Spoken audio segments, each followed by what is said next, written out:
The last guest writes the first question. It is a mystery to both you, me, whoever the guest is going to be. Okay. The only parameters I tell them is the next guest is either going to be a veteran or former first responder. Okay. I have exactly the one that's along that religious line that I was telling you about here. Can we just get into it? So read the questions. Okay. Obviously, people can. What is the one most significant story or experience from your service that you will never forget and helped you change a part of yourself? It's easy, and it's the one I bring up almost on any talk I have if somebody gets really into the job. In fact, I've got friends on all sides of religion, down the middle, don't believe, believers. Several of my good buddies are big believers. In fact, they work with a youth group in their church, and they use my story for their youth group, which back then I'm neither where, so they're telling me all this stuff when I told them that. And I said, well, if it helps someone, good. But it did change something in me. And this was when I was a brand new EMT, which is an emergency medical technician. You got to start out, usually start out as an EMT, get into the paramedic programs. It was end of shift. We're driving home. It was in Chula Vista. The sun was setting. It was a warm day. I can remember everything. I can remember the color of the Forerunner that flipped over was silver, had a sunroof. Something flew out of the top. We thought it was a rag. We're two brand new EMTs in the business, so I don't know anything from experience. Everything is new for me. And as an EMT, you don't get to run these heavy traumatic calls. You're kind of doing transports and getting the grunt end of it. So we were there no matter we liked it or not. We're going home. My partner says, oh man, there's an accident right in front of us. I'm like, yeah, dust is flying. Things are coming out of the car. So we pull over. And as we're pulling over, he says he's going to run to the car up on the right shoulder. And I'm going to which is the silver Forerunner that rolled in the middle of the freeway. And again, it was dusk. And as I'm running over there, I noticed the rag that came out of the car wasn't a rag. It was a little child, probably 8 years old, little Hispanic boy. And the reason I say that is because everything about him, I can see it right now. Thick head, a nice wavy curly hair. I'm envious, obviously. But I run over to him, and I go over to him, and from what I'm taught and my experience is nothing, and I'm scared shitless because I'm looking at a kid who's got nothing visible wrong with him, but he's out, and he's got a little bit of blood in the corner of his mouth. And so I'm thinking he's okay. So I go to grab him. He's not waking up. He's not looking at me. The medic finally comes over, and it was a female. She goes to assess him. She goes, stay with him. I go, he's not waking up. And all of a sudden he wakes up. He looks at me in the eyes, dead set in the eyes. And I'm probably 2 feet from him, grabs my lapels on my thing and goes, are you God?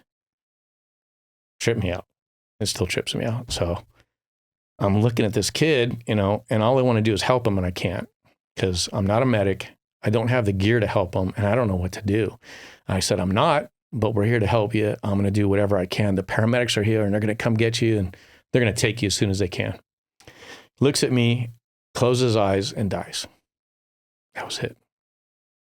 So to this day, it's still a pretty heavy thing that weighed on me, and it made me want to be a paramedic more than anything because I wanted to know what to do for him. I had no clue of what to do. It still gets to me, God, 30 years ago this happened. Still gets to me. And it made me question my beliefs because I was never really religious. I had a feeling there's something out there, and I'm hoping there is. I don't want to die to nothing. But I had no say either way. So when he grabbed me and said that, it made me upset. And I'm going, it's a little Hispanic boy. It's in Chula Vista, predominantly Hispanic. He's looking at me, a white kid with blonde hair. I had hair at the time, surfed a lot, so I had hair. And asked me if I'm God. And I'm like, in his belief, I'm assuming Catholic or maybe not in nothing, but whatever it is, to see me and assume that I'm God, who is he and what does he look like? I sure as hell don't think he looks like me. But at that moment he asked, and I don't know if that was a comfort thing for him or he was assuming he knew he was dying because he did die. It just affected me. And I go, you know what? I'm going to continue this career path. I'm going to become a paramedic, and I'm going to be as good as I can, as best I can to help people. I did not get in this career to help people. I'm not one of those guys that always wanted to be a fireman that had neighbors or a dad or anybody in the fire service. I'm the first one. I grew up with a bunch of Portuguese fishermen. Everybody fished in my family. I was going to do that until I had 2 roommates when I was in college in Pacific Beach.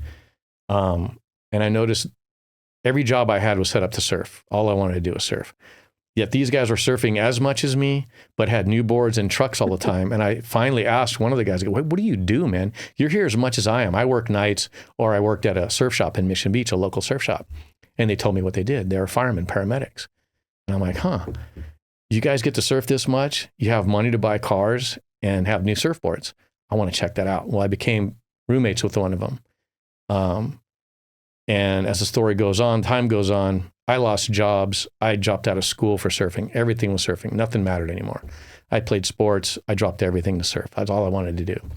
So my day to go sign up at Miramar was the following day. I found out from a buddy the surf was good. So I'm grabbing my board and I'm not going to my class to go sign up. My roommate grabs and he takes my board. They're two big guys, puts me in their truck and takes me to Miramar. I said, nope, you're going to go sign up.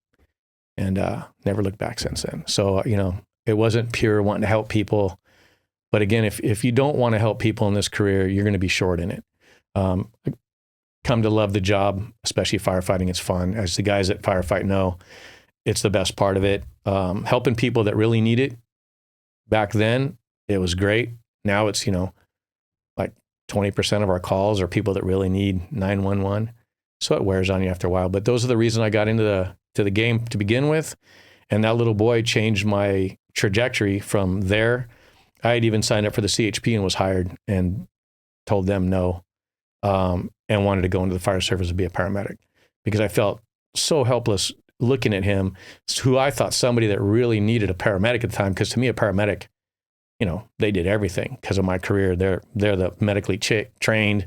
They can do all this stuff. They got all this gear, and I couldn't do anything for them. I'm an EMT, and I'm like, nope, never again. So that's what pretty much got me into this field. Never looked back since then. So I've been doing it for over 30 years.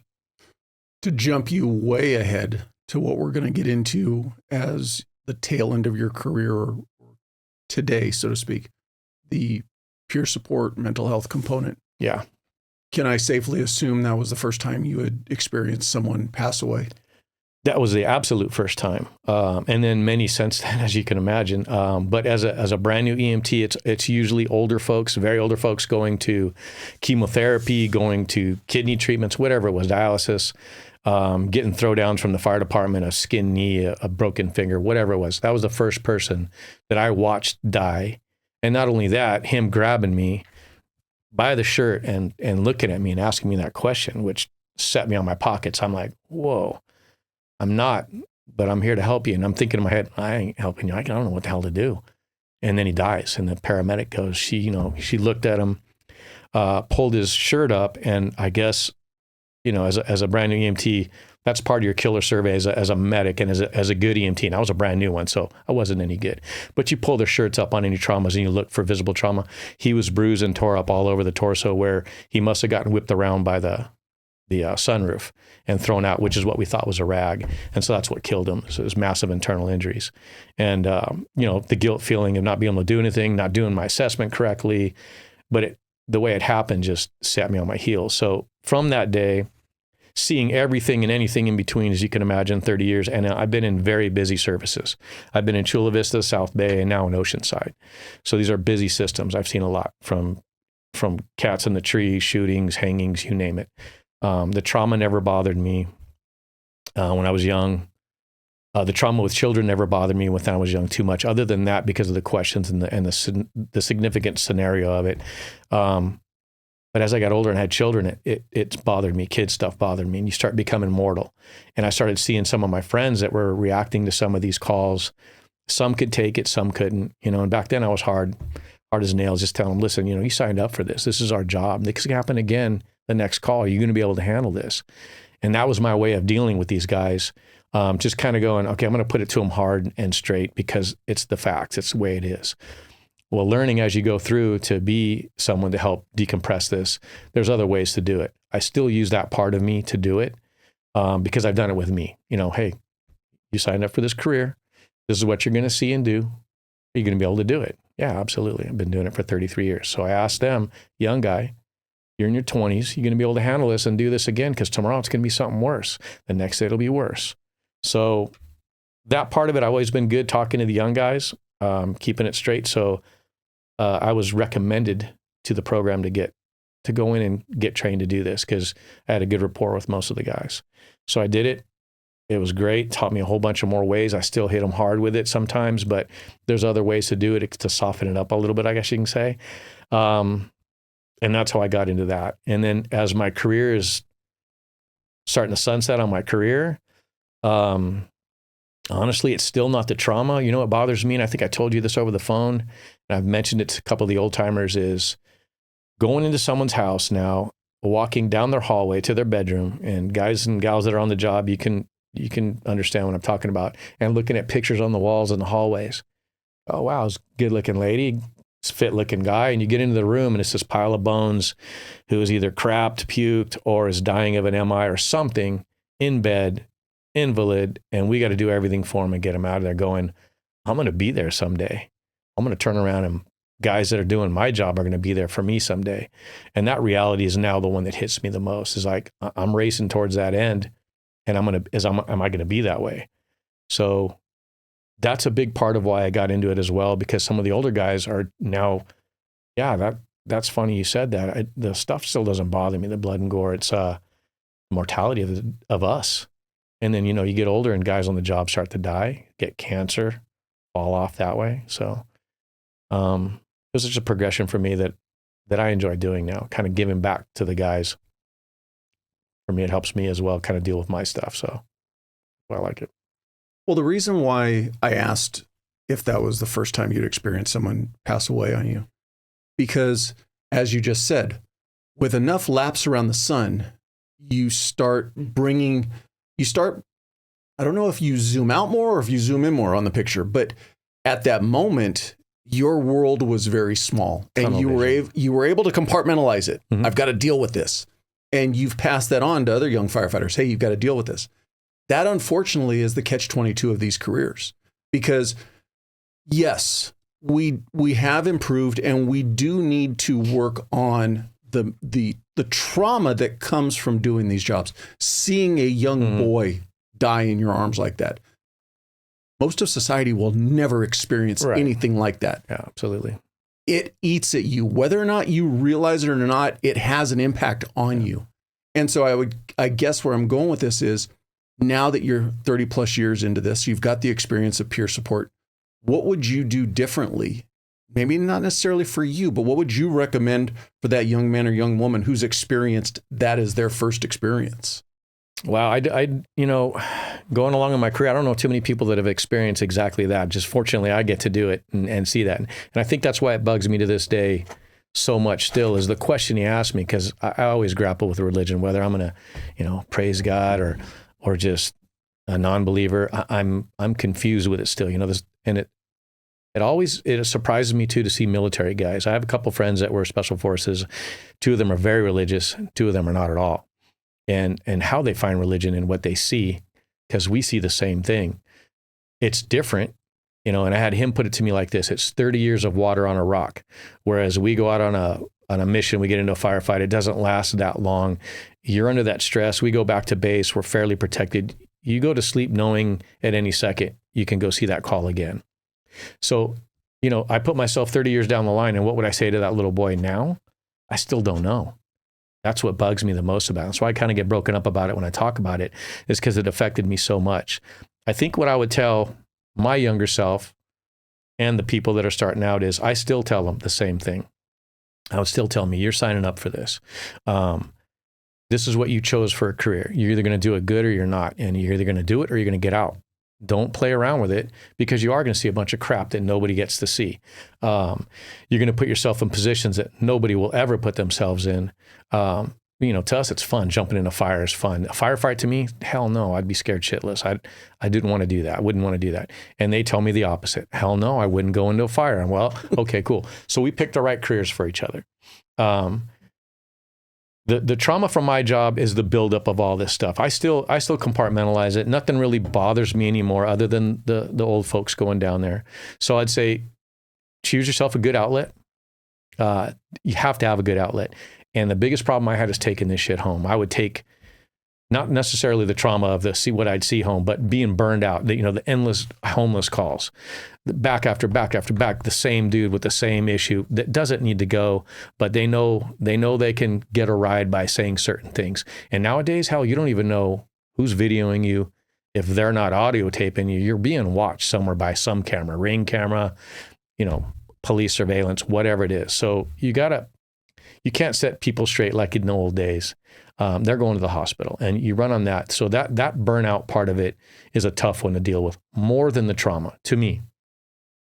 So for them, I tell them, listen, that's part of your job. If it wasn't for this type of, not just the homeless, but people calling for, I've had grown men calling us because they cut their finger chopping something. It didn't even require Band-Aids. The guys on the job, you know what I'm talking about. That shit gets to you. It gets to your head. And you take that frustration home. You got to decompress at the door. You got to sit in your truck. I tell them, listen, you're going to have those calls. It's inevitable. If we didn't have any of those calls ever, our department would be half the size. I mean, any department would be half the size. If we didn't have any military conflicts, we might not have quite the military we have now. But we wouldn't have the call. So, in a way, they're giving you a career, and it's a great career. I love it. I'd have done it again, no problem. But it's the monotonous crap that you don't need to be there for. Grown men and women calling for a gas smell while their stove is on. They didn't realize. It's just stuff like that starts to build on you. I still don't get bothered by it, but I do have a recurring gene every year. So it obviously affected me somehow. And it's always a frank smell of blood, that iron smell of blood. When you smell a lot of blood, you'll never forget it. The smell of blood, and it's always broaching a hill with a backlit hill, and it's either a plane, train, automobiles, or some mass just deluge of people and bodies.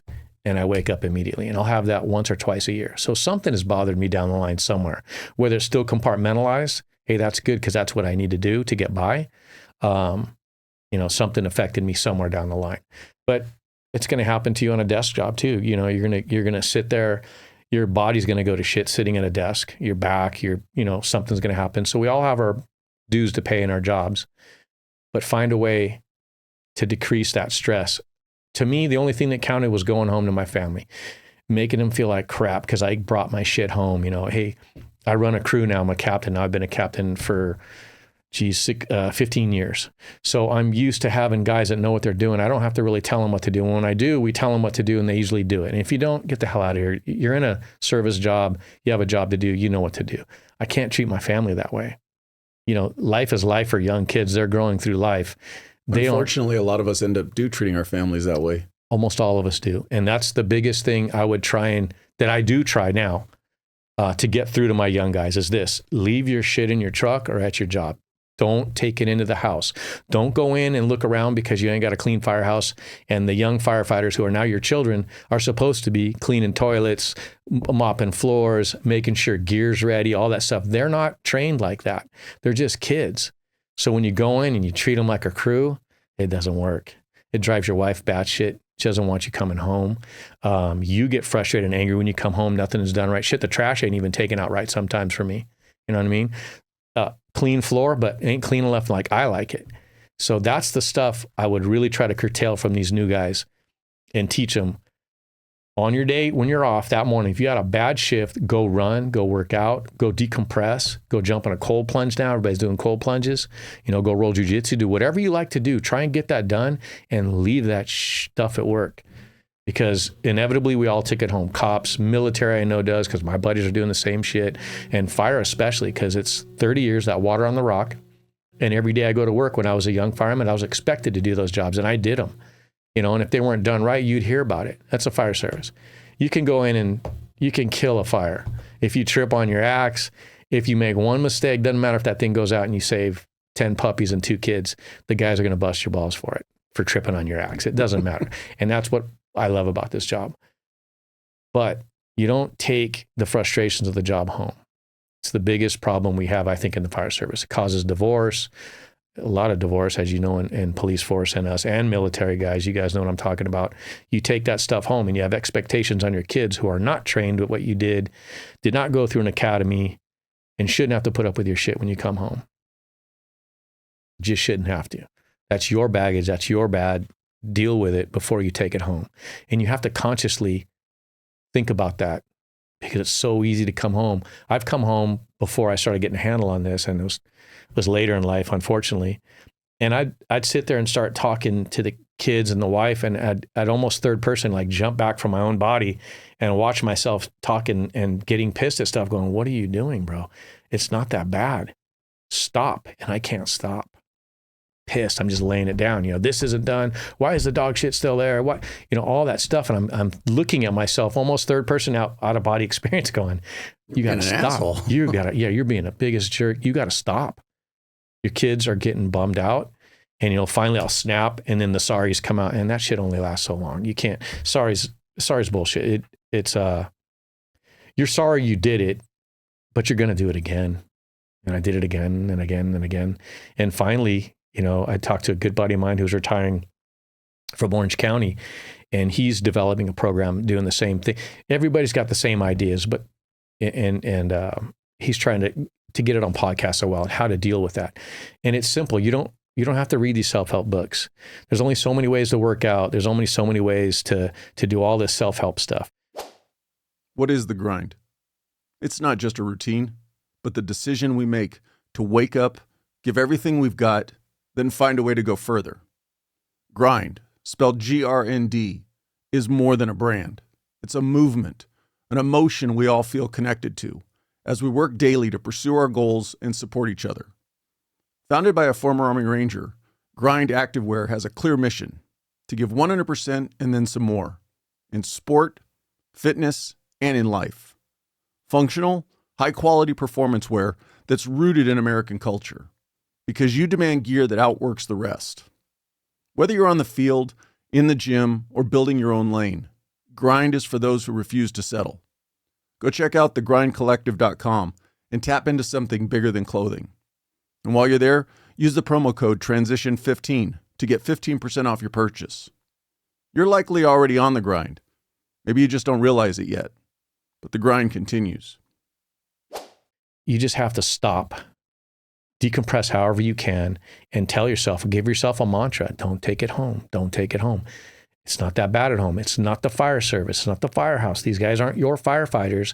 It's not your engineer or your battalion chief, or you don't go off on your battalion chief, but your crew. You don't do that. And I don't even do that at work. I'm not that guy at work. I jump in and do chores. I do all the shit with the guys. I don't get on them like that. If they make me be a captain, I tell them, then you did something wrong, and that's your bad, not mine, because I'm not losing my job because you did something stupid. So I don't even treat them that way. But when I go home, it's like the innocent. You guys get the trash. Nobody took the trash out. Look at the recyclers overflowing. What's wrong with you? Somebody can't just walk it out real quick. Hey, we made dinner. They helped clean up after dinner. They forgot. And I'm going, dude, shut up, bro. You sound like the biggest asshole in the world. And it's so hard to grasp myself, pull myself back in. And then it's too late. I already did it. Shit's down the road. Before I take you back to the beginning, because I want to learn about you surfing growing up, you mentioned a Portuguese fisherman family. That's interesting. But was there a single incident that you remember or that got you to kind of start looking from that 30,000 foot view? You mean as far as pulling yourself? No, it happened because I've been told by the family, and I've done it. And then talking to guys, a good friend of mine, I went home and kind of went off on the family, they just can't. And I'm like, that's me. They can't get shit done right. They don't do this right. And I'm like, he's me. And I'm thinking he's an asshole. I'm the asshole. It happened in that career. I was always a squared away kid. You want me to get into that part of it? Where's hometown? Where'd you grow up? San Diego, Normal Heights. I grew up in a not quite the hood, but in a very diverse neighborhood in San Diego. Went to a junior high, Wilson, Adams, Wilson, then Hoover. Again, very diverse background. Did you come from a big family, small family? No, two, brother and me, dad and mom. Dad was a fisherman, commercial fisherman, so gone long periods of time. Brought up by my mom, and fortunately, the best thing ever was my grandmother. She was the backbone of everything. My grandma was Mexican, from Mexico. My grandfather met her fishing in Mexico because he fished for a smaller, it's called Kettenberg, is a smaller place in Point Loma. Met my grandmother down in Mexico, in San Juanico, and brought her back here. So I had the best seafood. I had the best food in the world. I grew up listening to ranchero mariachi music in my house with food being cooked, the smells, and then her always speaking Spanish to her family, and then the fisherman side of it. My grandfather, being a white guy, fisherman, and then my dad, Portuguese, and he's mixed blood, and I'm super mixed. Choctaw, and all kinds of different blood in us. But that's how I grew up. Dad gone, mom there, and we live right next to my grandma all the time in Normal Heights. So I would bounce from my house to there. I'd always get food. I'd bring the boys home for lunch. We'd get burritos, bean burritos. She'd throw lobster in it out. We had lobster so much, to me, I could care less if I ever eat it again. We've had abalone, you name it. I just recently heard something where on the East Coast, lobster was the poor people food because you go back far enough, it was so abundant, it would just wash up on the shore. Think about it. Every good food that's good for you now is poor people, indigenous people food. The good Mexican food, beans and rice, that's poor people food. They bought beans by the cases full of, bags full of it. And now everybody wants a bean burrito. Everybody wants lobster, and it's a bottom feeder. It's a filter. It's a cockroach of the sea, basically. Yeah. And abalone, I've had all that, and all the sea best stuff to me is the sea bass. Big black sea bass or Chilean sea bass. That's some good fish. That's how I grew up. Worked hard. I helped my grandfather always unload his boats. I would go down and help my dad when he was a quarter shareman. I would help tie knots and I get the rig set up for the fishing nets. Grew up working hard, played baseball, was good at sports, raced bikes. And again, once I got bit by the surfing bug, everything went away. School, I failed at everything. Didn't care about girls, nothing. All I wanted to do was get to the next beach the next day. Again, no firemen in my family. Who was the, I'll call him the culprit, who got you in the water surfing? A neighbor of mine named Toby. His dad surfed, and he had an old piece of shit board that he let me borrow, go out with him in Ocean Beach, cloudy, foggy day, cold. His dad kind of hung out and showed us how to surf a little bit. Toby already knew how to surf. So they took me out to waist deep water, shoved me in a couple waves, and like third or fourth one, I actually stood up, and that feeling of standing up, that was it. I was hooked. Nothing else. It was horrible in a way because I had to petition to get back into colleges from it. I failed in school, went to summer school 3 years in a row because of surfing. We'd come meet up at second period. Where are we going? When are we going? We'll leave right after second period. John's driving, jump in the car. We'd go surf. OB was our spot. Then it became South Mission. I grew up surfing there, La Jolla, all up and down Southern California. And this was back in the early 80s, late 70s, early 80s. Skateboarded, everything. I raced bikes. I was good at racing bikes. I was 13, 14. And it all stopped when I surfed. That's all I wanted to do. Not to throw your parents under the bus, but how were you able to get away with it? Oh. Well, my mom already knows I've already kind of dined her. My dad wasn't there. He was fishing. They got in a divorce, of course. He's out fishing all the time. So he ended up living in New Zealand and away. So all I had to do was fool my mom. I'd come home. Did you get to go down to New Zealand and visit him? No, you know what? I to this day, I would have gone. I would have been a fisherman if the flags would have stayed in the U.S. They all went overseas. American Samoa, New Guinea, they're gone. They're all elsewhere because of the way we do our thing here. They started checking porpoises on the boat, and the cost of anything here was expensive. Excuse me. I'd take my board and I'd hide it out the back windows. We had an alley in our neighborhood. I'd put it out the back window. I was able to slide it up over the fence because we had a small house, and it would land in the alley. So I'd take off to school. I'm going to school. I'd walk around this way, grab my board. My buddy would pick me up. We're gone. And then, report cards, C's and D's. People would look at my card and just laugh, and nothing mattered. I didn't care. But once I got into this career, I actually got petitioned. I could go study abroad. I did really well. I just needed something to do. I was that kid that would have been ADHD before they knew what it was. All I did was get in trouble. I had a record amount of yellow cards. My counselor knew me and cried when she found out I had to go. I wouldn't be able to walk with my class because she didn't remember. I had 2 years of summer school prior to that, and they were crying because I thought, you're not going to be able to walk with your guys, and this is sad. And I go, well, wait a minute. I went to summer school. And they went back and checked the records. This was a long time ago before computers, and sure as heck, I had enough. And they just barely. That's how good I knew them, though. And then being a little white kid with a Hispanic last name. My last name's Fernandes. In a very mixed society, it was good to go. You get your scrap on a lot, and it was fun. I hang out. All my friends I had black friends, Hispanic friends. We called them Indian there. They're Native American now. But we would all be on my mom's floor spending the night, and you see me standing like a sore thumb. And a little afro, my redhead, black hair, Hispanic, all that stuff. And that's how we grew up. There was no color then. It was just your buddy. But, we grew up where we grew up. So you say you love surfing and it bit you. Were you like thinking going pro or what was it? I've never had that type of attitude where I thought I was better than I was. I was good. I like surfing contests. I always wanted to be, that contest good, that pro guy, get that sponsorship. I never really committed to it as much as I could have. Didn't have the money. I drove late because we didn't have money to get a car. We had to struggle a little bit. Grandma and grandpa helped us out a lot. We lived there for a while in their back house. So we didn't have all the money in the world to get a car and to be able to go surf. And, I never got to go anywhere to go surf. I had an unbelievable childhood. I am not complaining about it whatsoever. Didn't grow up with a silver spoon in my mouth or anything, and had no problem with that.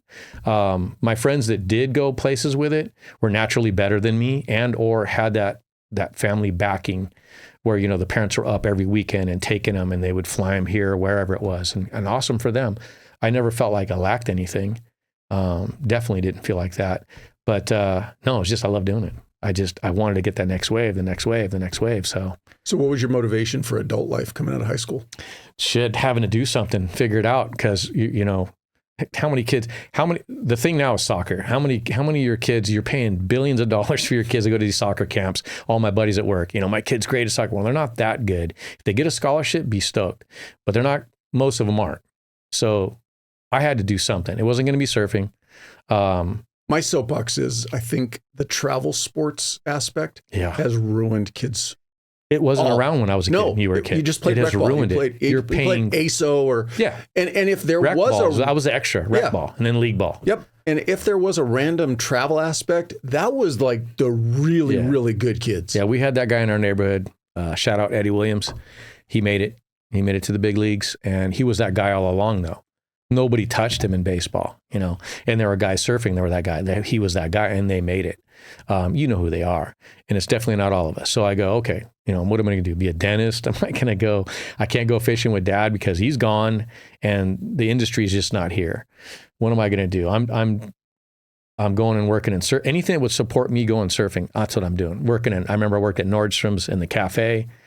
Got offered a job to go work in the men's department. Of course, I ditched that and went surfing. Never went. Opportunity, working was never a problem for me. Manual labor, I'm a hard worker. I did that since I was a kid. I was taught that as a child. I worked hard unloading boats for my parents, my grandparents, my grandfather. Your thing was, I want to do the least amount so I can get back in the ocean. Water and or around the water. Fishing was around the water. I love the ocean. They're all watermen. My grandfather was a huge waterman. My dad surfed. My grandfather actually surfed. One of the first ones in SoCal. So I think what did it was the love for surfing, the amount of jobs I lost because of surfing, and all my buddies hooking me up with construction jobs. I remember working for a tile company. My buddies would drive by in La Jolla, dropping down to Blacks, and I knew that road. They're on their way because that's where we worked off of. Sucker. And they'd stop. No, they would stop. Dude, it's good. So at lunch, I was gone. And it was a family friend that got me the job. And so I got fired from that, of course. We show up one day, me and John, my buddy John, and they're like, and you two, you guys can go surf. You're out of here. You're fired. And we're like, cool, let's go. We didn't get bummed, It was rad. It was funny. When those two guys that I surfed with a lot, and I noticed they always had trucks, cool trucks, lifted Ford Rangers, Toyota trucks, and always new boards and gear, wetsuits. Like, what the hell, what do you guys do? You're here as much as me, but what do you do? I just figured they're little rich kids, rich guys. They're firemen, paramedic firemen. Really, what is that? So listened, looked into it, signed up for it, and was going to ditch that day to go surf. And they made me go and never looked back since then. You mentioned getting into the process with the highway patrol. Yeah. That was because two friends of mine, a really good friend of mine and a guy I used to work for doing stucco. I did stucco. I fed the hopper. That's hard work. So I've done a lot of hard work. But he went on to go and be a highway patrol. Excuse me. And my buddy, really good buddy I surfed with, went on to be a highway patrol. Never in my mind I wanted to be a cop, but I wanted to do something. I had to do something. And they made money. You go to an academy, you get put into the job. All right, I'll check it out. And those two guys made good money. So I ended up doing the sign up. The first one, I failed miserably in my interview because I tried to tell them what I thought they wanted to hear. The second one, the physical agility test was no problem. The second one, my buddy Kenny was there, and he was proctoring the physical. And he goes, you get through the physical. He goes, man, he goes, just be yourself. You work hard. You do all this stuff. Just be yourself in the interviews. Because I talked to him about the interviews. I bombed it. And then I was already an EMT. So I went to the interview, and having that EMT was huge then, because they were going towards that, because a lot of those guys are in rural areas and they got to drop in and take care of people. So I used that. They asked the typical, have you ever smoked weed? Yeah, I did when I was younger. It wasn't for me, so I never continued onto it. I did drink socially, to be social with my guys, not because I liked it, just to be one of the boys. I had a beer. Fighting in high school, I went to Hoover, where it was a mixed school, and you're a skinny white boy with a Mexican last name, you're going to scrap. And yeah, I grew up that way. I don't condone it, and I don't go looking for it now, but yeah, I grew up that way. And I thought for sure I screwed myself, because the one lady shook her head and looked down. The one guy smiled and looked at me. And then the cop gave me nothing, the CHP guy. There's a panel of guys, and I thought, well, I screwed it up again. I'm out. I got a call. I got it. I was one of the higher scoring guys that got it. And I think the medical part of it helped me as well. And then I remember getting a call from a guy that rode along with me. Got into medic school, got that done. I was going to go to the military. If I didn't get into medic school, I was going to go to the military. I had several friends that went off to the military. Ended up doing special forces. Not that I would have made that part of that career, but I was going to go that way. And I got a call for medic school, so I got in. And then after that, I got a call from a guy working in Oceanside Fire. He says, hey, we're hiring. I go, all right, I'm in the backgrounds right now for CHP. And he goes, I'm just letting you know we need medics. Come on up and check it out. Sat down and really talked to my family at the time, mom and all my friends, and unanimously, you're going to either die or get in jail if you're a cop. You are not a personality to be a cop. And I kind of agreed with them, but it was a way out for me to do something. And I hated school, so I didn't really want to be a college kid. Loved partying with them back at San Diego State, but I didn't like school. And went and applied. I got my medic cert. I was a medic for a while. I'd been doing it for a while, and went on to the fire department. I even applied for San Diego PD. Same thing came up. God, I don't know if my personality is set for that. So went and did an application, applied for Oceanside. That was back when there's thousands of people applying for every job, right? And we're talking the early 90s? Yeah, I got hired in Oceanside, and I think I went to their academy in 89. And that's back when they can beat you down, and you earned your job then. Things are changed now, not to take anything away from the people that are in the fire service or police force, but you guys know as well as I do, especially the old school guys, that shit's watered down. You don't pay your dues. And paying my dues made it that much more special to me. And I loved it. I love getting beat down and yelled at and forced to go run until you puke and do this and that, and then get into the fires. That was the fun part of it. This is my job. Fighting fires is my job. I'm in. Doing medicine, I've already done it for so long. It was easy for me. So a lot of guys have issues swinging over to the fire service because they're brand new paramedics, and that's the tough part. You got to prove yourself to the guys and the gals to be a good medic, and then you go on to the fire department, because that's predominantly what we do, is we treat people. Is that a normal progression for the fire service? For Southern California, absolutely. And most of California, you want to become a paramedic. There are departments, big cities like San Diego and then Orange and LA City, LA County, that will hire you as a straight firefighter, and they'll have academies full of just straight firefighters, but you're going to get paid more, and you're going to be more marketable as a medic. You can apply anywhere in California with a paramedic cert and a fire academy. And I had that. Was there any type of academy or I'll say the rigorous side of it going through EMT school, or is it all academic? So EMT school is pretty simple. It's basic life support stuff. Again, I was a horrible student, but I wanted this. So I did pretty good at it. Paramedic school, I had to move home. I'm a horrible student again, and that popped up. I didn't like the scholastic part, the hands-on, the scenarios, and all that stuff. I was good at, I excelled at. I loved all that stuff. It scared the hell out of me, the math that you had to do with some of the drips back then, but I got through it. There's ways you can cheat yourself through with the math, because I'm not a good math guy. But as a medic back then in the early 90s, I'd say in the 90s and before me, you had to be a good medic or you were gone. You had 10 shifts to prove yourself or you were gone. You had the first day, if you didn't know your protocol book and your drugs and your modalities of treating people, they would test you on it, you're gone, because you're supposed to know that. Not now. Not now. It doesn't happen now. It was different back then. You went through the gauntlet of your peers. And if you had any salt about you, you cared about what your peers thought about you. And I did. So I studied hard. I rode along a lot. It wasn't easy for me. I extended I didn't get extended, but I got offered to go work at San Diego at a couple places that were very busy. And I threw myself there to get more calls, because running calls is the only way to get better at that job. And the guys and gals on the job, the number one thing that fails you is organization on a call. You're going to learn your drugs. You're going to learn all that shit. If you can't stay organized on a call, you're done. You're going to fail out. So that was my problem, organization. And I'm a living example of it. That's what I preached to all the new guys. So I went and did as many extra stuff as I could. And that back then you could go and advocate for yourself because they wanted you to be good. So I went back to my two guys. If you can handle the job with the people that were precepting back then, these were seasoned guys, you got your pass, you were a good medic. Rarely an inferior medic would get through back in the day. Not to say that they're inferior medics now. The problem now is the experience. They're flushing them out so much right now, and fire jobs need so many guys. We're desperate to hire people. I'm getting a guy, you just got out of medic school. Good, you got a medic cert in a fire academy. You're on, bro. We'll teach you as you go. And of course, they're going to be horrible at the job. You gotta earn that.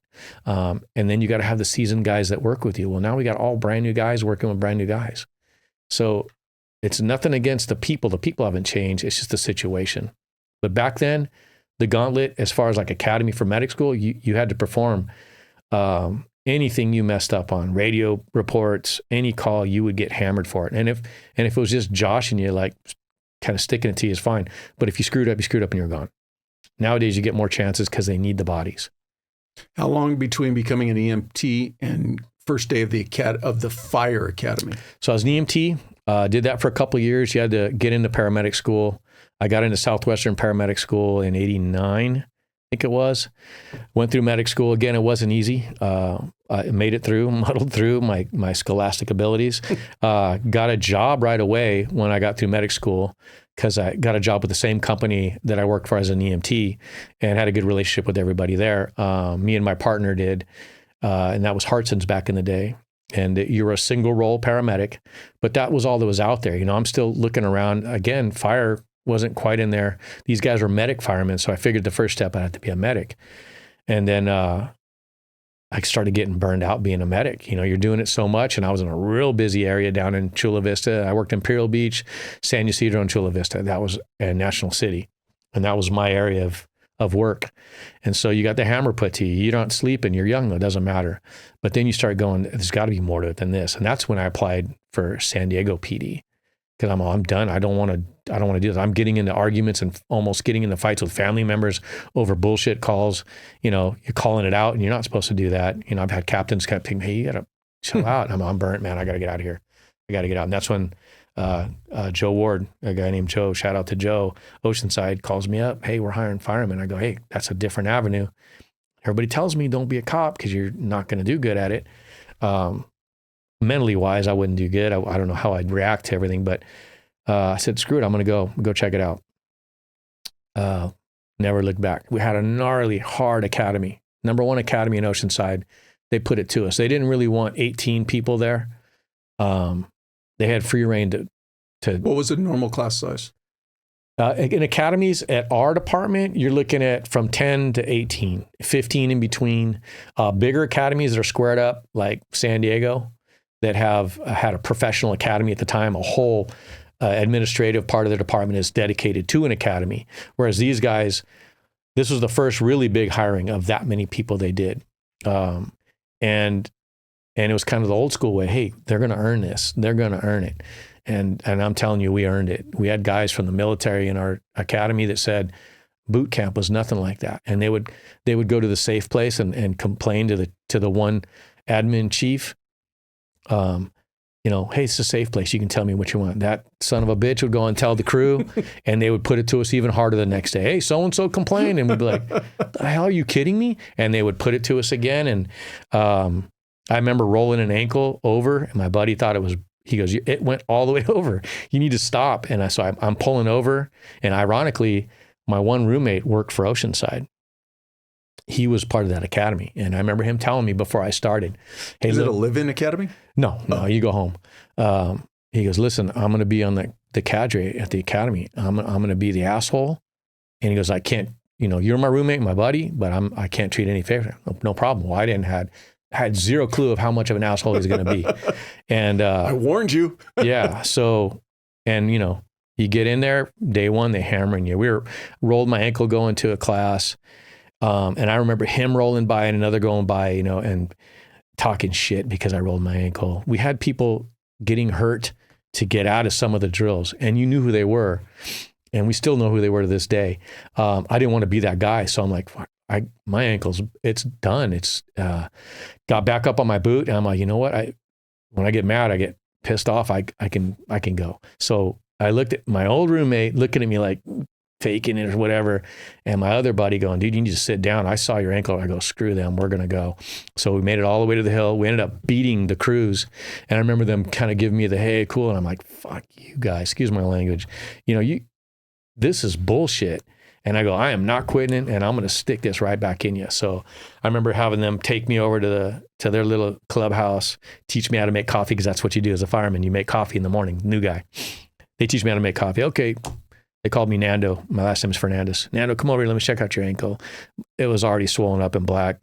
One of the guys was a big athlete, lacrosse player. He taped it up real good. You going to sit it out? Like, I'm like, hell no, I'm not sitting it out. I'm going. So continued on with a bad ankle. If I had any smarts back then, I'd have said, no, I'm not. Turned out to be a sprain or an actual break? No, it was a big sprain, heavy sprain. Black. To tell you the truth, I don't know. They're supposed to send you off to get you checked out. But if you didn't want to go and get out of the academy, and I didn't want to be out of the academy, I already put some time in there and left my other job. No, I'm not leaving. I'll make it through. You tape it up good, I'll make it through. Ibuprofen was going around in our little Connex box locker like candy. Yeah. You've got a lot of coffee options out there. You've got a lot of veteran and first responder-owned coffee companies as well. Trident Coffee is one of these companies, but they're different. Trident fuels your body and mind with a premium cold brew that's infused with powerful ingredients for performance, focus, and wellness. Made with organic MCT oil, lion's mane, and reishi mushrooms, this isn't just coffee. It's fuel for your brain, ensuring smooth, steady energy with no jitters and no crashes. Plus, the cocoa powder adds antioxidants, and the electrolytes keep you hydrated and balanced. Yes, they are cold brew experts, and their beans are brewed for cold brew optimization. But what does that mean for those of you who also love hot coffee like me? Their coffee tastes amazing, not bitter. So enjoy it hot or iced, mixed into your protein shake, or take it on the go. However you drink it, Trident Coffee is coffee upgraded. Get yours now at tridentcoffee.com and use the promo code TDP15 for 15% off your order. That's TDP15 for 15% off your order. Stay sharp, stay fueled, stay ready. So it was an interesting academy. It was sued. We had to do performances on camera for our finals because of certain people that were there claiming certain things that ended up being false. It was a gnarly academy. And I remember calling buddies that went to El Cajon, other places. Oh, they're killing us over here, man. We're doing fire drills, going to fire attack, and then sit down for like 5 minutes. We got to go again. I'm like, sit down. They had us doing burpees and push-ups in between our drills. They really put it to us in there. And now I'm so stoked they did, because it's known to be that academy. The second and third academy since then were still pretty good. Fourth, okay, but they've waned way off now because you got admin guys involved. No more initiation stuff. We make them do push-ups till they drop, because I started teaching the academies, and I'm from that academy. You better believe I'm bringing it, but I'm also doing it with them. So if I can do it, older guy, you 20-year-olds better be able to do it. Well, they put an end to that because we were pushing them too hard. And they were complaining, and this time someone listened to them complaining instead of ratting them out to the crews, and getting the screws put to them harder. So yeah, the initiation as a medic was that, peer pressure. Not so much these days.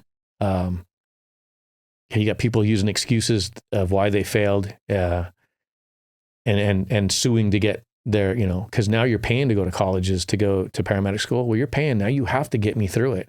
Back then, Southwestern, Palomar, if you didn't cut it, you were gone.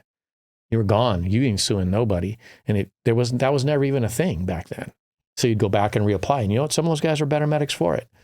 I refused to have to do it twice. So I did whatever. I moved home as an older 24-year-old guy, moved back home with my grandmother and went through school. And I tell everybody, if you have the opportunity, move back home. It's not a big a thing now because nobody can afford to live on their own. Yeah. So hell yeah, they're already living at home. You're lucky, stay there.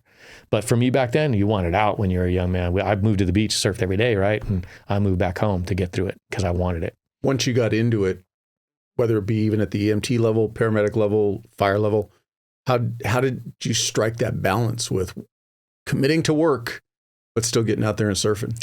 I had enough days off. I had days off. If it was really good in the fire service, you have an allotted amount of holidays, vacation. I'll tell you where I started getting sideways on that was when I started doing jiu-jitsu. And you know how that's addicting. No, it's not like, at all. Yeah. It's like a chess game when that's another person, right? And it's addicting. I would dream about it. That's the only thing that kind of took me away from surfing. I would call out, get guys to work overtime for me just to go train on a good Saturday. Like I told you back in the day, it was littered with black belts. It wasn't to where every black belt has a school. Everyone went to a certain school. So open mat day was on. It was good. And the guys I trained with back in San Diego, it was a beat down lesson every day, and I loved it. How'd you get introduced to it? A guy that I work with now, I started out as a medic. He came and rode with us. Shout out to Tony Chapman. Got me into it. And it was in Del Mar. I don't want to get the wrong guy's name, old school guy. It was in Del Mar.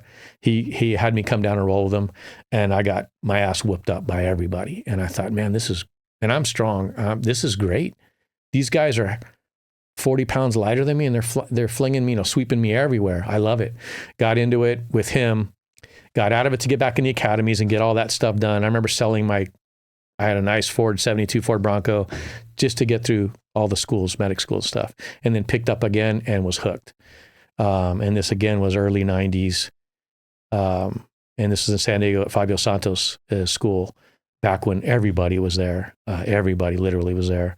And it was awesome. I would call, hey, bro, you want to work overtime for me tomorrow? Yeah, what's up? And I go, I got something going on. I'll go to open mat. You get your ass beat. You kind of beat up. We'd go surf right after that because all the guys surfed too. All the Brazilians and stuff and all the guys that went there, a lot of them surfed.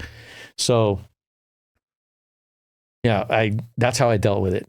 Yeah, I made it work. Yeah. You've already mentioned that you made it to captain. So when is there a pivot for you and going, okay, now I don't want to just work, get enough time to do jiu-jitsu or surf. I want to now actually start promoting my career. Yeah, I wanted to make my own day. I seen some of the guys that were promoting over me. I love being a firefighter. Fireman on the engine. I was a fireman on a truck. So I thought, you know what? I'll go be an engineer first because that's the natural progression in the fire service. And I highly recommend that progression. I hated driving the fire trucks. They made me nervous. They're too big. Didn't like driving them.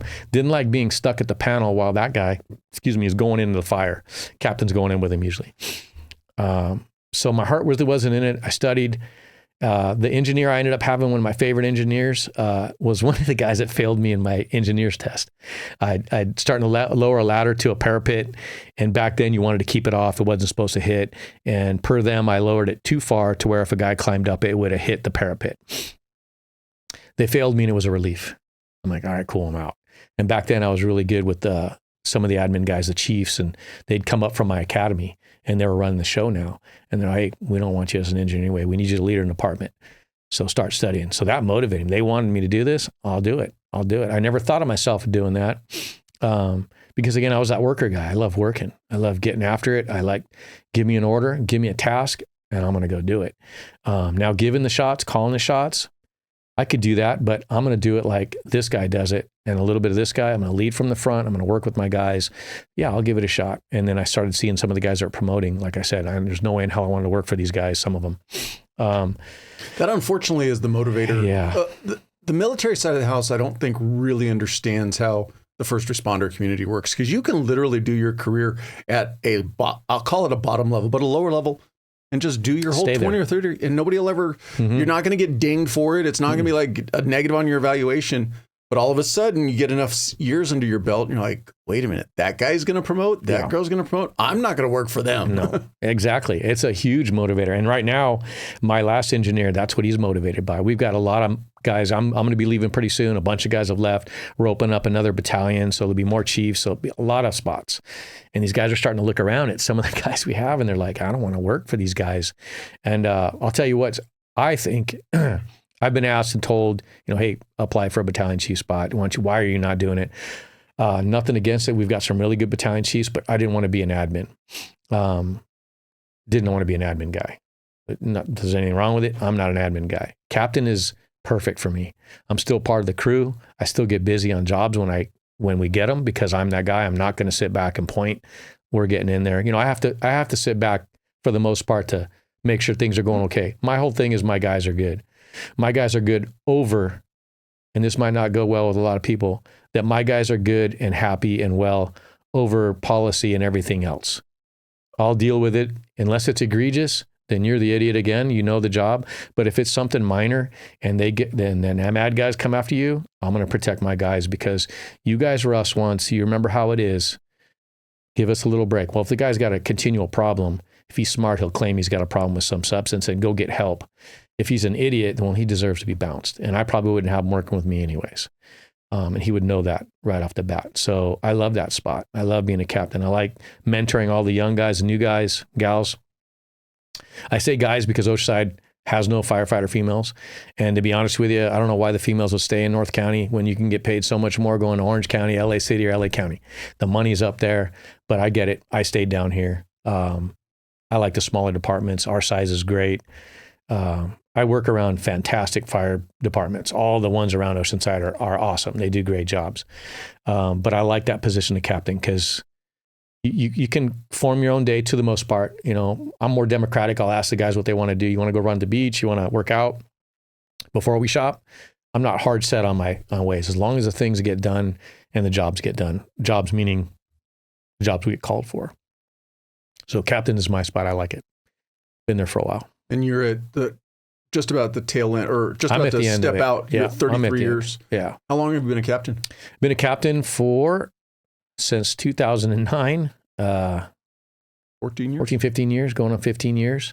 Did you find, because you already talked about the time when you were a paramedic, you started feeling a little bit of burnout. That time from starting out as a firefighter right up until you made captain, was there ever a point where you're kind of questioning, man, can I make this a career? Absolutely. And then did making captain kind of reignite that positive fire? Absolutely, on all those fronts. First of all, as a single role paramedic, that's all you do. It's easy to get burned out. Those guys and gals that are doing that job continually, 24, whether they work a Kelly schedule or however their schedules are, that's a tough one to stay in. The fire service, to me, in my thought, was going to give me a whole bunch of other cool shit I get to do. Firefighting part of it, cutting people out of cars, doing all that stuff. That looked, oh man, I want to do it. Physical work, right? Like I like to do. So, but that comes far and few in between, depending on where you're working. You're not getting cutters, you're not getting fires every go around, or maybe even depending on what station you're at, every month, and you're going to run medical aids. But being a firefighter to me, it was more of a professional career that I wanted to do. So I'm going to make it work. I had burnout when I was a medic. I remember coming in and a captain checking me hard. That's the one thing there are guys that'll shit talk back to captains or think they're above it. When I was checked, it was usually for a reason, and they were right. Almost every time they were right. Some of them might have pushed a little much and had their own quirks, but I'm working for him. He can have his quirks. If I don't like it, I can go. So I checked myself when they would check me. I would come in burnout, already assuming this was a bullshit call, have that attitude, and end up being a jerk on the call, and going, damn, I didn't have to be that way. And the captain come sit down with me. You got to talk. What's going on? And I just burnt. So yeah, promotion. Just time to start thinking about promoting, or take a break. We're afforded vacation, holidays. Take some days off. Go on a surf trip. Go on a trip. Your family, go with your family. For me, it was taking the kids and wife, go take off, go do something. But this career meant so much to me that I made myself check myself, because you can't be that way. Can't. You're gonna be, but you got to stop it somehow. Burnout's real, super real in our career. So again, it's a 30-year career. Police, 30-year career. You're going to start getting burned out. Everybody does. It's what you do to combat it. So promoting, getting into the program where I'm helping out young people, going to the academy and teaching in the academy. You have those avenues in a professional fire service. These medics, they can go teach at school, but you're teaching medic. You can precept, but you're only doing medic stuff. So that's a tough one. And I had to leave. It was going to be police, where I wasn't going to do too well, I didn't think. And I kind of wanted to do it. I would have loved to have gone on and done something special in the police department. I couldn't just stay as a cop nothing wrong with it, but I would want to do something different. Try this out, try that out. In the fire service, you can do that. Go to the truck. You can go to bureau if you want. You can go to admin if you want. You can go teach in the academy. I had a good time teaching the academy. But that's how I did it. It meant enough to me to where, okay, I'm starting to feel burned out. Now, at this time, this twilight of my career, the whole job is not burnout. I'm over it. It's like, you know what? Another fire, if it's a good fire, I'm in. I still love it. I still get that juice for the good fires. If it's a good cutter, like a car crash, I'm still in, but it's rarely those, a bedroom fire, a trailer fire, a car fire. Like, if I watch a fire show on TV, they do 9 of those calls in every a day, shift. right? Every day. The only place I know of was Detroit when they showed that movie. Those guys, poor guys, are falling asleep in their chair. Those guys fought fire. Remember, they're burning Detroit down. That was some real shit. But no, not at our job. So it starts to go like, I could take or leave that fire. If it's a good one, I'm in. If it's a good cutter, I'm in. If it's not, the guys get to work. And then there are certain calls now that I won't go in on anymore. I've seen a lot of hangings, unfortunately, down in the South Bay as a medic. Again, these medics, that's all they do. So they don't get a break and go work on the truck or the engine where they're not doing a whole lot of that. They're running calls. And in the South Bay, we ran our asses off. We ran when the cartels were just starting up. Felix Arellano, they were smoking people in storage areas all the time. All kinds of crazy shit was going on down there. I ran calls in the border area, the fields out there where Donovan Prison is now, back when they were exploiting these people trying to come over and find a better life. We were running those calls. So it's harder as a medic, I think, than as a firefighter medic. You have to really kind of find your way and kind of deal with the burnout. So at this point in my life, I told myself, if I couldn't do the job, if I couldn't keep up with the fellas, I'm out. If I get to this point, I'm out. Well, I can keep up with the fellas. I have no problem doing that. I just don't care to do it as much anymore. I won't go on hangings. You got to go. This is your career, young person. I'll go help if I have to, but I don't have to be the first guy in there anymore. They're horrible. One that pops out is a little girl in Chula Vista hung herself because she couldn't go to the prom, or it was a dance. I don't know if it was a prom. She was young, 14, so it wasn't a prom. I hope not. It was a St. Hawkins dance. Couldn't go. Hung herself in a little dress with a loop of music going on her record, on her tape player. I'm sorry, in a wooden garage in the hood in Chula Vista, off a rafter. And we opened the doors. I'm first in there, and I saw that. That hanging stands out the most. And I've seen tons since then. Don't do those. I don't like trains anymore. I work by a train track in Oceanside, and we get a lot of train smashes. They don't look human. And the ones that do are pretty zombie looking, pretty bad. So I could care less to go in on those. As a young firefighter, you're I want to go check this out. I want to see this stuff. Like, check it out. Did you see him? He's like halfway there. And like, yeah, I don't need to see it anymore. I've seen enough of it. In a weird way, we're like a giant sponge. When you're starting out, man, you'll sop up everything. But there gets to a point where you're just saturated. Yeah. And you can't take any more on. One of the things that you said that I think is really important, especially for somebody who's listening, who's in that mid-career where they're maybe feeling a little bit of that burnout. If you can put yourself in an environment of, I'll call it teaching, giving back, whatever it is, at your academy, as a training officer, something where you're giving back to the new young men and women coming on this job, and you do it wholeheartedly. Yes. You don't just sign up and be like, I just want to, you go in with the intention of wanting to take your knowledge and impart it to, you'll get a lot of benefit from it. And it's the same thing when you promote up and you start getting put in that ability to, all right, maybe I'm not the first guy through the door anymore, but now I get more pride and more love of the job, taking care of my people. Or seeing the excitement in them. We're going on a fire and the guys are excited, and I'm looking back going, I remember when I was like that.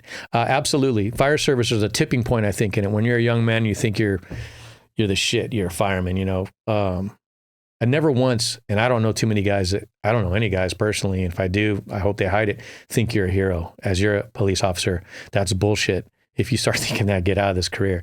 And I'm really uncomfortable when people tell you that. But there's that time when you're a young man and you're all full of yourself, You're ready to go. Whatever, bring it. And then there's a tipping point. It happened to me actually as a firefighter, a fireman, where, you know what? This is all good and stuff, but there's got to be a little more. Well, going to the academy was the more for me. I got, again, the mentors that I looked up to picked me to go to an academy and teach. I had a blast. I push those guys at doing what they did to make them better, not to beat them down. Like, we took what we learned in our academy and modified it. I'm going to make you push yourself to show you can go beyond those points, physically, mentally, whatever it is. And I found a lot of joy in that, and it rejuvenated me. Moving to the truck and specializing on truck stuff, truck operations, going to the schools to learn that rejuvenated me. You don't have that as a single role medic too much. So the fire service, there are ways, and as a medic, if you're burning out, go check out the fire service, or go do a flight medic, or do something different, do interfacility stuff with, and you can make good money. But yeah, the growth in the fire service is a tipping point where now I get a kick out of the new people coming. I think I told you earlier, I do a lot of, bring them over, have your in-law come over, have your buddy come over, and we'll sit them down at the table. I got great firemen. One of the really good rookies that we had that made it through, and he's looking to get hired at a different department now, good department. I told him, go for it. They get to sleep and they make good money. I said, there's nothing wrong with that. But this kid came, longer hair, was living in his van, and the kid come from money, but he never wanted his family's money, which I respected a lot when he was talking to me about it. But he looked like a little surfer kid, my stomach growling, and nothing wrong with that, because I was that kid. And he goes, I want to do what you guys do. He goes, I got my girlfriend's pregnant, we're having a kid, and I need to do something, and I've always wanted to look into this. Nobody in his family was a firefighter. So my firefighter and me, we laid it out. Cut your hair, get rid of the earrings, clean up. When you come to the fire department, you bring something, you bring an offering. You didn't know this, so it's not counting now, but from now on, your reputation in the fire department starts, because now you're that guy that came, and you came back looking good. Or you came back looking shitty again, and nobody's going to want you. The fire service is a small community. Your name will get out somehow. It always has. So we told him what to do. Sure as heck, the guy did it. Next day, came back, brought an offering because he felt bad. He brought bagels and coffee. I don't care what it is. If you're on these weird diets that these guys are on, if somebody brings chips and salsa, that's something. Nothing. They're just gluten-free. Yeah, gluten-free and sugar-free, whatever it is, dude. Ice cream, I'm in my end. Bring an offering. You come dressed to the level of the job. I don't expect a button-up because we're not wearing one, but I do expect a clean shirt, clean pants, and shoes or boots. So you come dressed to the job. When it's later, you'll start dressing up more, because that's when you're evolving and you're applying. But doing that with these new kids and watching them come along. We got a new kid. JoJo's a young football player in Oceanside. The kid's charging. Came to us at 17, walked into the station, shook my hand like a man, squeezed it, and looked me in the eyes and introduced himself. I'm like, man, this kid's got a squared away dad. That's what my dad taught me to do. Did everything we told him to do. Now he's working with us as an EMT. He's going to medic school. He's getting his fire academy out of the way. Each of these kids have gone along that way. And for me, it's like my kid. I take a little pride in ownership of it. And it's cool to see him coming up. So the sad part about leaving is I won't be able to do that anymore, but I've done enough of it to where these guys are going to start. I go, if you do anything, you do what I did for you. You lay it out to these guys honest and straight. If it hurts their feelings, then they ain't cut out for this anyways, because you're going to get your feelings hurt here on a job. You should be able to take it. It's changing. It's changing a lot. You can't haze. We used to do all kinds of crazy shit to guys that made it through their first year. Admin doesn't want that happening too much. If the eyes of the public see it, and I get it, because people assume and they'll say anything, it's taken a lot of the fun out of the job for me. And so then it's time to move on, A lot of things like that are changed now. We talked about jiu-jitsu. I had a conversation recently with my professor, and the gauntlet, when you get your belt. And he had a conversation with somebody and just said, and it just opened up to a different perspective. You got somebody come into jiu-jitsu who grew up in a life of physical abuse. What does that do to them mentally? And so you just have to be open to a different way of thinking. Not that it's wrong, not that it's right. And then me being the smartass that I am, I said, if I ever get another belt, I'm going the gauntlet because I want the old school ways. But I got the belt taken to me when I was a young man. And so what I'm getting at is, I think it comes from the era that we're of. And you really believe in that sense of, if my team leader did it, if my fire captain did it, if my professor did it, I want to do what they did. Yeah. But it was just a unique conversation to have with him of going, yeah, that's a different way to think about it. something changed along the way. I don't know what it is, but you got guys going, I wanted to earn it. I wanted to know, people know that I went through this, this, and this to get that job, and not skate through it and do yoga and spin class to get through your physical part of your academy. Bullshit. And as far as jits goes, yeah, dude, you belted up or striped up, you would go against everybody. You belted up, you got the belt, and it was all rad, dude. It was your earn it. That was, some guys like smacking you a little harder than others, but hey, bring it. I got whooped as a kid. It didn't make me go, oh shit, I'm getting a spanking again. So I don't know if I always go back to that thing like in the firehouse. If they're not fucking with you, that means they don't like you. Try and tell them that. Tell them that. But you got people now that'll go right above me to a battalion chief and complain. Whereas there is a chain of command, use it. And if it's worthy, I'll take it to these guys. But if it's because they're teasing you or joshing, they like you, man. Now they're not going to tease you. And now you're going to sit at the table and no one's going to talk to you. There's ways that you can still do it that, and it's not that it's right, but it's just the way it is. It's a brotherhood, sisterhood. I live with those guys more than my family 24/7, and we're not too far from each other no matter what. The new days now, these fire stations are building are giant with a room with their own bathroom. Because you're getting mixed genders in the fire service. So, you can't share bathrooms. So they got their own bathroom. They got their own TV in their room. Nobody comes out of the rooms except for calls. In the fire service I grew up with, the coffee table was the heart. We were always at the coffee table. Captains, everybody. Captain might go off to his room or do paperwork, but we were at the coffee table cutting each other to pieces, laughing, decompressing on them shitty calls that you have. That's the only, we joke about it. Some sick jokes come out of those tables, but that's how we dealt with it. And God, if the public heard the actual way we talk nowadays, oh boy, the president's be coming down on us, or somebody would take us to task for sure. Sometimes it's hard to turn off work. Yes. You'll get caught up doing that. Voice. Yes. You find yourself in mixed company. You're like, oh boy, I'm not with the boys. I got to chill. Yeah. Did they still have fire poles? We have one. We had one at our fire station 1, old school, super old station, 1800 station. And they actually built another station and put a new pole in, which I was shocked, and the guys use it. But again, those stations, we'd all go watch TV together, watch a movie and cut each other, talk shit, talk rumors. Do you talk about rumors and knitting circle? Fire department is where you get the worst. We are the worst at a rumor. Sponsorship for this podcast comes from Brothers in Arms USA. They're a veteran-owned and operated clothing and accessories brand that's 100% American-made.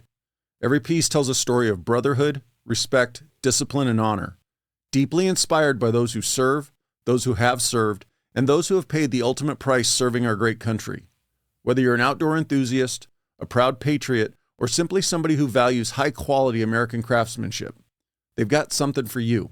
Go check out brothersinarms.com, spelled out fully, brothersandarms.com, and use the promo code TRANSITION20 to get 20% off your purchase.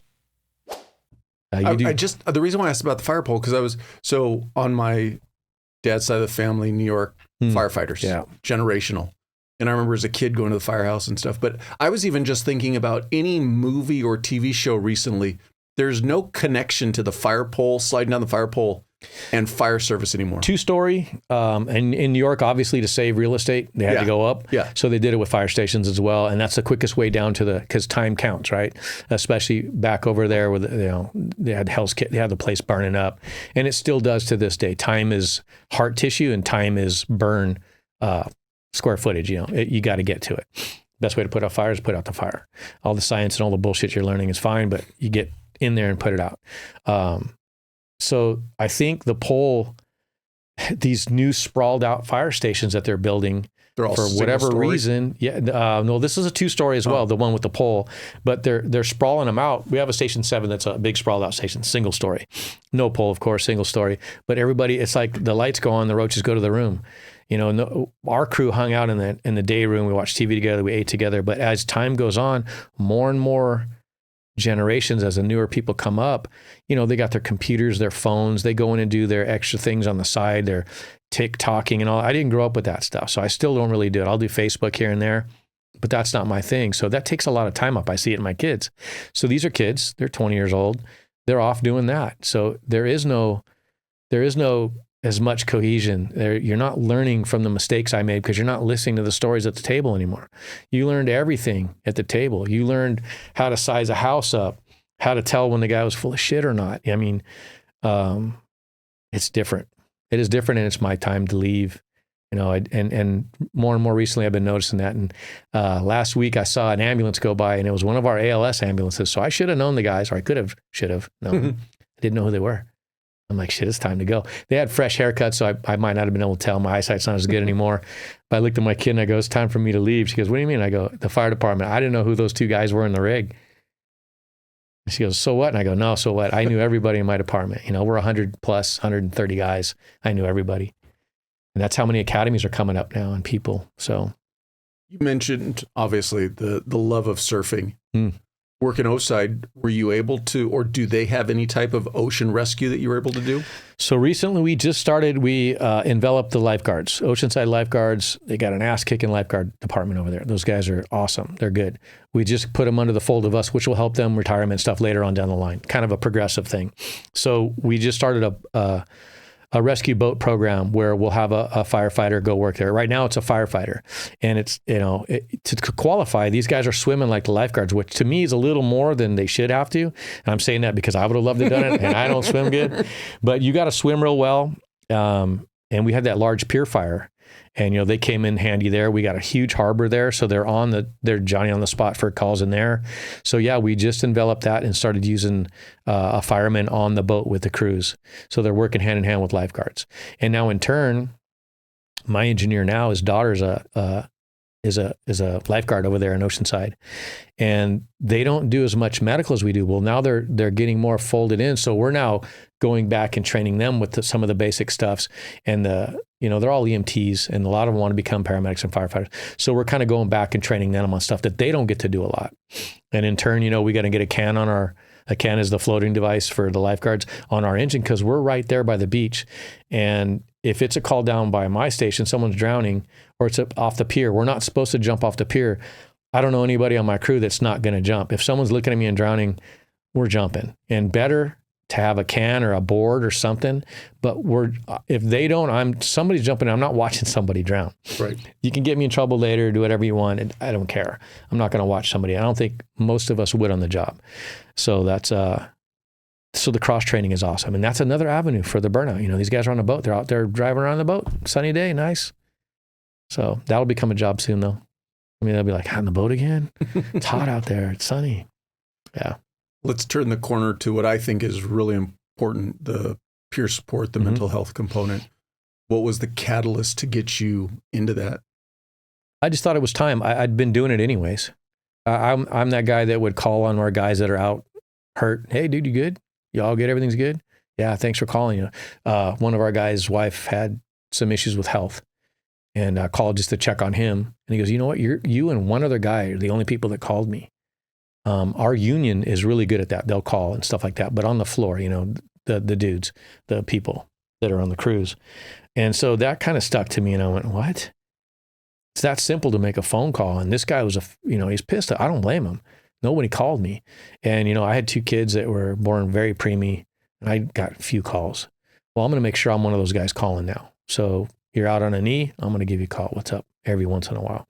And that being said, watching some of the guys go through some issues and knowing they have maybe a substance issue with their issues, I ain't blaming them, because you do what you got to do to get through it. But let's try and get you a healthier way to get through it. If I could be part of it officially, then I'm going to do it. So myself and a couple of our guys went to a class, learned how to do the softer part of it. And we have a couple guys that are officially on that. I've stayed on the fringes. I'm on my way out, so I'm not part of that. But that's what I do for my guys. Yeah. To me, it's just what you should do. It's like, if you're a good dad, you check on your kids every once in a while, right? Hey, what's going on in school? No, what's going on in school? What are they teaching you? What are you learning? What's the word? What's the rumors? Because the way schools are now is kind of screwy too. So I'm going to be involved if I can. If my guys are kind of going sideways, I'm going to be involved. If I notice them coming to work later, all ragged looking. Hey, what's up, man? You good? No, sure as shit. They got a problem going on with the wife. Let's get you you can get some help with that. It's always something. So I'd rather be an active part of it than to sit back and be that rumor guy and shit talker. Look at him. He's all coming in again. He's all disheveled and he's out drinking again all night. Well, something's going on. Let's go see why. Let's go find out why, man. We're his crew. In the fire service, we pick each other apart. Everybody's got their certain guys that are, whatever you want to call them, but they're your guys. Our idiots. That guy's an idiot, man. How did he promote? Well, he's our idiot now. And he might work for me on an overtime day, or he might come work with me. So he's our idiot. Let's try and bring and level him up, take ownership of him. What are you going to use? Well, you've already said that, like, you feel yourself kind of stepping away in the sense that, man, it's time. Yeah. Are you going to utilize the peer support or any of that aspect to kind of stay connected with the fire community? I'll stay connected to the boys, but it's funny. One of my captains told me it's like the bus pulls over. you either get thrown off the bus or you jump off the bus because it's your time. The lights get smaller and it goes away and it's gone. You're retired fireman, but you're not a fireman anymore. You come back to the station, you're not a fireman anymore.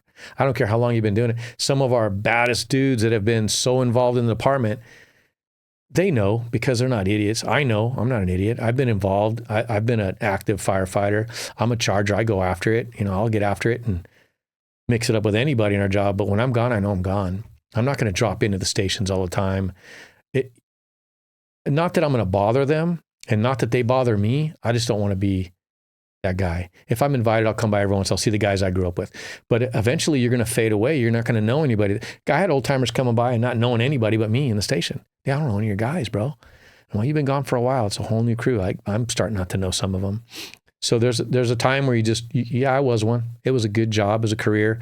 Don't make that your life. A lot of guys make being a military dude, a cop or a fireman. Our jobs are somewhat unique in what we do. Military, they get to see some crazy shit and do some weird stuff. You guys definitely see some crazy shit. We definitely do. So we're kind of a fraternity of people that, like you said, get to see parts of humanity you don't see. You have to have something else because when you're gone from that job, you don't want to be that guy walking around with t-shirts on and belt buckles and stickers and hats. You don't want to be that guy. And all of us know those guys. You want to move on and do something else. It was a great career. I loved it. I still love it. I'd still do it if I was younger, but I'm not. And it's time to go. I know when it's time to let a young guy come up in my spot. Like I said, I can still get after it and do it, so I'm not too worried about it. But it's time for me in my head. And that's a comfortable feeling, not to be broken or hurt to where I have to leave. I want to leave. It's a good time. But have something outside the fire service, family, faith, all those things that people talk about. Have something, have one of them. Did you have somebody in your ear when you were starting out giving you that advice of, hey, don't make the job your identity, or did you learn that on your own? So you have pieces of that. I can't really point to one person. I can't point to one person in my career that's given me any specific stuff other than the things I just told you about. You collect that as a person that's, got your wits about you, it's a natural progression. The finance stuff is a good one for the new guys. Get in that 401k early, invest in this, get a house with your bros and live in it. And they each branch off and get, that advice was always good. Whether we do it or not, no, because these idiots are going out like I was, buying new trucks, buying all this new shit and having fun and traveling. It's great. But if you discipline a little bit and listen, save your sick hours. I was told that early, and thank God I did, because I had twins very early and I took I wanted to be there. I took tons of time off and I didn't have to go to the membership to ask for time because I was irresponsible with my time to begin with. That was my time and I took it. So be responsible there. You learn it. You learn it as you go, I think. It's self-preservation. And if you don't have it, you're that guy that runs into those problems drinking maybe, or getting into trouble at work. And then it'll take somebody to come in and inject it into you, whether you want it or not. You're screwing up. You're going to lose a badass job because you can't get your shit together. Let's take you out of this position for a little bit and get your shit together and come back. If it comes to that point, I never wanted to be in that point. But if it does, there's nothing wrong with it. And if you get the help and you accept it, then you're good to go. If you don't, walk away, go do something else. What do you got lined up for your future? Right now, I want to go see all my buddies that have moved away from high school to fire department to being a medic. I got a lot of huge groups of friends and all the stuff I've ever done. I want to go see all these people before we get old and die, like all my buddies are starting to do. You know, having issues with their health. I want to see people, and you know, I don't know. I have a couple ideas. I really don't want to get back into I'm kind of done with the fire service stuff and medic school. I tried to go teach, and it's just like, I don't know if I want to teach. I don't want to be the guy in there, you know, teaching right now that. You don't want to be the old guy just telling a bunch of war stories? No, my buddy, funny story, my buddy calls me up. He's going to meet me at the gym. He goes, I'm going to go teach at the college, local college. He's like, look at all these nerds. He sends a picture of all the young kids, right? All enthusiastic. I'm like, what are you talking about, dude? So I call him up and go, what are you doing right now? He goes, so I took a shift over at the college to teach paramedic school. And I go, what are you talking about, the nerds? You don't remember when you were in school? I go, look around you. It's all the has-beens, wannabes, and could-have-beens that are teaching. You guys are the nerds. They're students. And he's like, oh, shit, you're right. And I thought, yeah, I don't want to be that guy either, man. So I just started laughing at it. But that came up. I got a couple of consulting things I can do. You know, there's a big world opened up to you through the fire service. I did a military and transition program with my fire department where I take, I'm going to say Marines because that's where we're at in Oceanside, but we had Air Force guys, we had Navy guys, and they would come to this program and we would line them up with a day as an active firefighter, put them through some small drills. And 9 out of the 10 guys and gals that were in that program had no idea how much of their stuff, if you were just a grunt, how much of your stuff transitions to the real world. They had no clue. The fact that you made it through boot camp and got on the job and had a position and had to do it every morning, getting up at 0:30 dark, whatever you call it, you have a lot to offer that these college kids that are living with mama that are getting paid to go to school might not have. It's discipline. You know, you have a discipline, you're task oriented. That's what the military does. Fire service, when you get out of the fire service, not a young person get out of the military, but an old guy getting out, I have a lot to offer the world as well, if I want to do it. I might not want to do anything. I don't know. Just go out there. I don't train as much anymore. I do some other stand-up stuff with my kids. As you know, rolling around it's like having a motorcycle. It's not when you go down, it's just how hard you go down. It's going to hurt, but it's an addictive sport, and I still do it. A lot of my bros have their own schools now, and I get to go and fortunately train just to go train. You get to surf much anymore? You know, it's funny. I stopped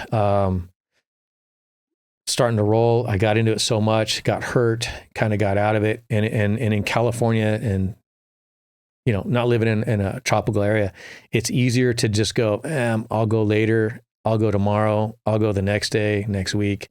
The cold water, putting on a wetsuit. I was that guy that I never thought I would be. I'm going to surf forever. The old guy, what's his name, stopped surfing. I don't see him out here at the jetty anymore surfing. Yeah, he just kind of quit. What the fuck? What's wrong with him, man? I'll never do that. Oh, I did that.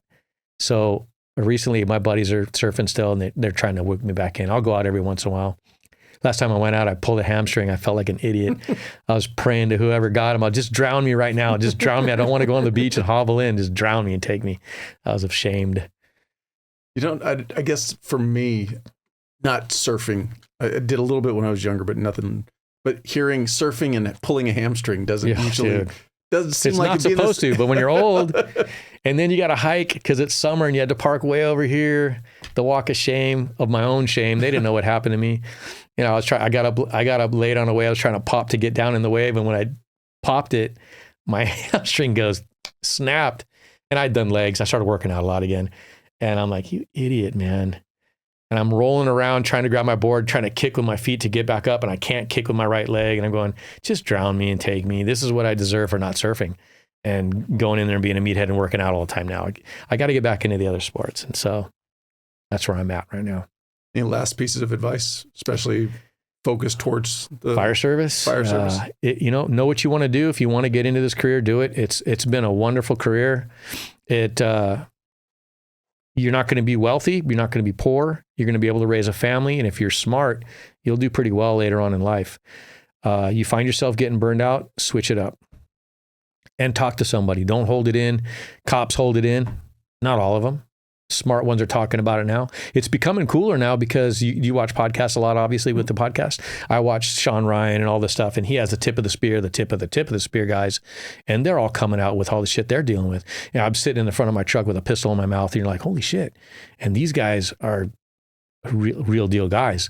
You know, not to say that a grunt Marine who's been out there and crazy stuff isn't a real guy, but if these guys with so much training are now admitting that there's issues with it, it's because there is. I've been doing this for 30 years. There is issues with it. I have issues. If it's only going home and being an asshole, that's an issue. That's an issue, making my family afraid when I come home and go, shit, Dad's coming home today. I never would want that to happen. That to me would be enough to make me ask somebody for help. Now, drinking and the suicide stuff, that happens in the fire service a lot as well. In fact, we're becoming one of the new, and cancer, cancer. And just take care of yourself. Be a firefighter or a paramedic as you are 55 years old, because you're going to be there before you know it. So work out, stay in shape, and stay mentally healthy, and talk to people. You're 20 years old, nothing's going to hurt you. It probably won't, but there'll be a point where it will. That tipping point will come. Happens to all of us. And the career does go by in a flash. I can remember yesterday, the first day I walked into a fire station. It was clear as day. It goes by in a flash. Life does. So hang on tight, have fun, but take care of yourself. Be very active in taking care of yourself. I appreciate your time. Thanks for sharing your story. Thank you for having me on, man. That's great. As always, thank you for listening or watching the episode. If you have any comments or questions, feel free to reach out on social media or send me an email. The links are all in the show notes. I'd love to hear from you. Also, if you're not already, please follow the podcast on whatever platform you get your podcasts. You can also subscribe on YouTube. And if you would, please leave me a rating. Ratings do two things. You can tell me what I need to fix or improve, and the more ratings also gets the podcast recommended to more people. Another ask, please share the podcast with anyone you think could benefit from and enjoy it. And last, don't forget, sign up for the newsletter.